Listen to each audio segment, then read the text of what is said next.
a variety of different research studies have been done to examine the role of spirituality within coping.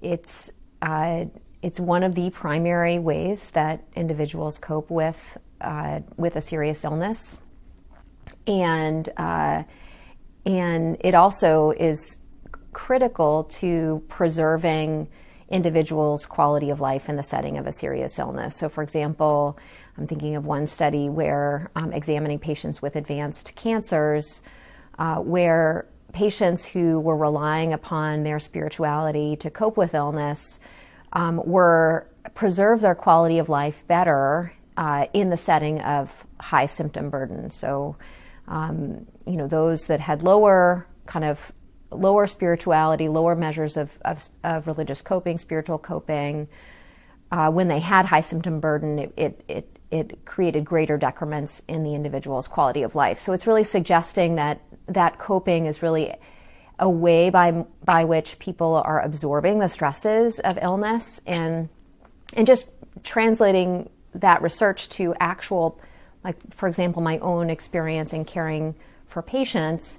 It's really one, spirituality, which very broadly defined as the ways by which we find transcendent meaning, purpose, and value, typically centered on what is known to be sacred in our lives. And it's if we can experience a stressor in our lives, no matter what it is, but certainly serious illness is a stressor, and integrate it into a sense of who we are in a transcendent way, it allows us to preserve our sense of meaning, value, purpose, identity, despite the fact that you're experiencing something as stressful as a serious illness. We are actually growing and flourishing spiritually and emotionally despite their illness, in the face of their illness. And oftentimes they'll say it's because of their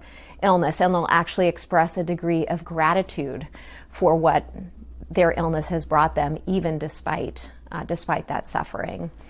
And in that sense, it's clearly within medicine. We were saying how much it's been neglected in the practice of medicine. Medicine is very focused on the material body. And fortunately, increasingly within medicine, there's a recognition that health isn't just physical, that health is physical, emotional, social, and spiritual.